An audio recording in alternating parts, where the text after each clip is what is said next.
Morning అండి.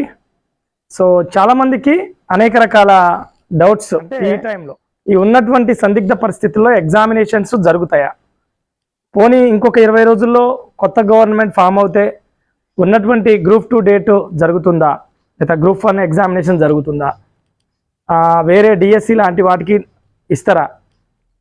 So ఎలా ఉంటుంది ప్రాబబిలిటీ అంటే మనం పర్టికులర్గా ఇందులో చెప్పేదే జరుగుద్దని కాదు, కానీ సో ఉన్నటువంటి పరిస్థితులని అనాలసిస్ చేయడమే, విశ్లేషించడమే. ఇది ఒక అవగాహన కోసం రూపొందించినటువంటి వీడియో మాత్రమే. సో ఫస్ట్ ఏంటంటే చాలా కాలం నుంచి చదివేటటువంటి ఆస్పిరెంట్స్ దాదాపుగా అంటే నాతో పాటు ఉన్నటువంటి వాళ్ళు దాదాపు 90% మంది ఇలాంటి పరిస్థితుల నేపథ్యంలో వాషౌట్ అయిపోయినట్టే.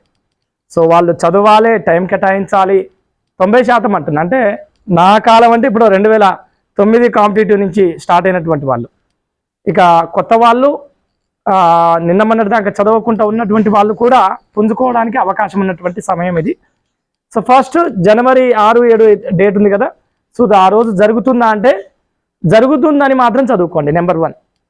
సో ఉన్నటువంటి టైంని ఎలా తీసుకెళ్ళాలి అంటే ఖచ్చితంగా ఎలక్షన్ మీరేదో అబ్జర్వర్స్ మాదిరిగా కాకుండా ఎలక్షన్స్ ఏం జరిగినా ఏమున్నా మీరు వాటిని పక్కకు పెట్టండి. ఎవరైతే జెన్యూన్ ఆస్పిరెంట్స్ ఖచ్చితంగా నేను క్లియర్ చేస్తా గ్రూప్ 2ని, గ్రూప్ 1 సర్వీస్ని, గ్రూప్ 3 సర్వీస్లని, లేకపోతే హెచ్డబ్ల్యూఓ లాంటి సర్వీస్లని, లేకపోతే డిఎస్సి లాంటి స్కూల్ అసిస్టెంట్ ఉద్యోగాలు కావచ్చు, హెచ్జిటి కావచ్చు, అలాంటి వాళ్ళు మాత్రం ఖచ్చితంగా ప్రిపరేషన్ వదలొద్దు. ఎందుకంటే ఇది ఎందుకు కీలకమైనటువంటి విషయం అంటే ఈరోజు ప్రిపరేషన్ వదులుతున్నావు, ఆపేస్తున్నావు అంటే గతంలో ఉన్నది కూడా మర్చిపోతున్నావు అని అర్థం.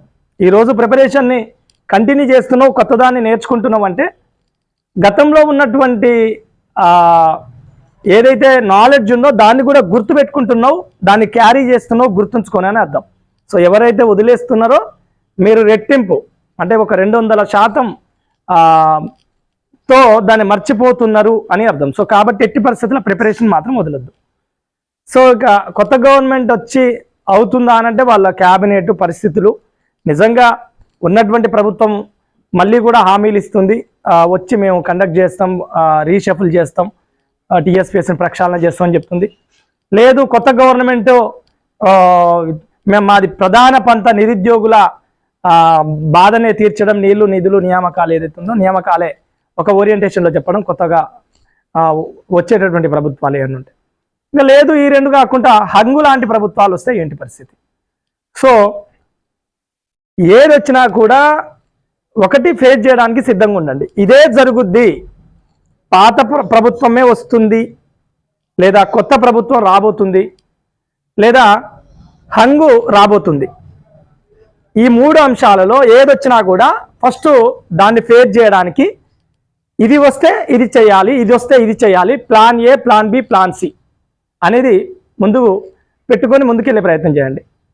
ఎందుకంటే ఇది గతంతో పోల్చినప్పుడు భిన్నమైనటువంటి పరిస్థితులు, ప్రభుత్వం ఏర్పాటు కావాలి, క్యాబినెట్ ఉండాలి, రకరకాల పరిస్థితులు ఉంటాయి.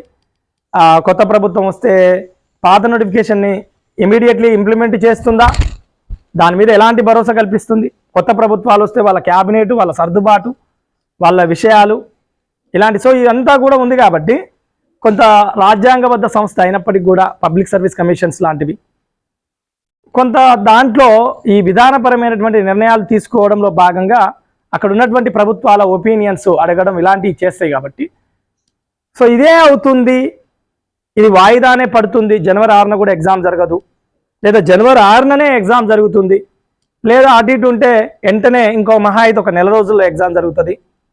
ఇలా కాకుండా ఈ 3 విషయాలలో కొత్త ప్రభుత్వం ఏర్పడిన సందర్భం కావచ్చు, పాత ప్రభుత్వమే కొత్తగా ఏర్పడిన సందర్భం కావచ్చు, హంగు లాంటివి వస్తున్నటువంటి సందర్భాలు కావచ్చు. ఎందుకంటే ఇప్పుడు నేను చెప్పినటువంటి 3 విషయాలకు ఈ రాష్ట్రంలో ప్రాబబిలిటీ లేకపోలేదు, ఆ సంభావ్యత అనేది ఉంది. చాలా గట్టి పరిస్థితులు రాజకీయ విశ్లేషకులు వాళ్ళ వీళ్ళ పరిశీలన చూస్తే నార్త్ తెలంగాణ లాంటి ఏరియాల్లో బీజేపీ, కాంగ్రెస్, ఉన్నటువంటి బీఆర్ఎస్ ప్రధాన పోటీదారులుగా ఉన్నాయంటారు. సౌత్ తెలంగాణలో బీఆర్ఎస్, కాంగ్రెస్ ప్రధాన పోటీదారులుగా కొనసాగుతున్నాయి అంటారు. హైదరాబాద్ లాంటి చుట్టుపక్కల ఉన్నటువంటి రంగారెడ్డి అలాంటి ఏరియాల్లో సో కాంగ్రెస్, బీఆర్ఎస్, అక్కడ కూడా ఎంఐఎం, బీఆర్ఎస్ ఇట్లా ఒక 4 పార్టీల ప్రధాన పోటీదారులుగా కనిపిస్తున్నాయని అంటారు. సో మన భవితవ్యం మొత్తం కూడా ఇప్పుడు వచ్చేటటువంటి ప్రభుత్వాలపైనే ఆధారపడి ఉన్నది. వాస్తవానికి ఇంత పెద్దగా ఎప్పుడు ఇంత క్రూషియల్గా ప్రభుత్వం ఏమొస్తుంది, మనం ఏం చేయాలి, ఇట్లా ఆలోచనలు లేకుంటుండే. గతంలో ప్రభుత్వం ఏదో ఒకటి వస్తుండే, మనం చదువుతుంటే ఎగ్జామ్ రాస్తుంటే వచ్చింది, లేకపోతే మళ్ళీ మరొక నోటిఫికేషన్ చూసుకునే పరిస్థితి ఉండే. సో భిన్నమైనటువంటి పరిస్థితి, మనం అనుకున్నంత సత్ఫలితాలు రానటువంటి పరిస్థితి. సో కాబట్టి బీ హోప్. నా ఉద్దేశంలో ఒకటైతే చెప్పగలుగుతా, ఆశతో ఉండండి, ఎలాంటి పరిస్థితినైనా ఎదిరించండి, ప్రిపరేషన్ని కంటిన్యూ చేయండి, ఈ ఎలక్షన్ అబ్జర్వర్స్గా మారకండి, ఖచ్చితంగా ఆ నాలెడ్జ్ని గెయిన్ చేయండి, పుస్తకాన్ని తిప్పేసే ప్రయత్నం చేయండి. గతంలో 8 గంటలు చదువుతున్నటువంటి టైంలో ఇప్పుడు 6 గంటలు 5 గంటలు చదివే ప్రయత్నం చేయండి. ఇవి చేస్తూ మీరు కనుక మీ ప్రిపరేషన్ని కంటిన్యూ చేస్తే మీరు విజేతలుగా నిలవడానికి అవకాశం ఉంటుంది. లేదు, ఈ పరిస్థితిని నేను ఎదిరించలేకపోతున్నా, నేను మానసిక ఇబ్బందికి గురవుతున్నా, ఏ ప్రభుత్వం వస్తుందో అర్థం కావట్లేదు, వచ్చిన ఎగ్జామ్ పెడుతుందో అర్థం కావట్లేదు, నాకు తలనొప్పిగా అయిపోయింది అనంటే మీరు చిన్న చిన్నగా ఒక్కొక్కటిగా అడుగు వెనకకేస్తున్నట్టే మీ లక్ష్యానికి దూరం అవుతున్నట్టే. సో ఆ లక్షణాలని త్యజించండి. Plan A, plan B, plan సితో ముందుకు పోండి, విజేతలుగా మారండి. సో చాలామంది వాట్సాప్లో కానీ టెలిగ్రామ్లో కానీ లేకపోతే కాల్స్ చేయడం కానీ చేస్తారు కాబట్టి ఒక వీడియో అయితే సో ఎంసీసీ లాంటివి, మోడల్ కోడ్ ఆఫ్ కండక్ట్ లాంటివి ఉన్నాయి కాబట్టి ఆ వీడియోస్ కూడా ఏం చేయడం లేదు. ఈ model code of conduct elections అయిపోగానే December 3 ఫలితాలు ఉన్నాయి కదా, తర్వాత మనం ఏదైనా వీడియో చేయడానికి అవకాశం ఉంటుంది. ఎందుకంటే ఈ తరుణంలో మనం అటు ఇటుగా మాట్లాడేటటువంటి తరుణంలో బ్యాలెన్స్డ్గా మాట్లాడకుండా ఏమాత్రమైన ఉద్దేశం లేకుండా ఆపాదించే పరిస్థితులు ఏర్పడతాయి కాబట్టి సో ఏం మాట్లాడే పరిస్థితి లేదు.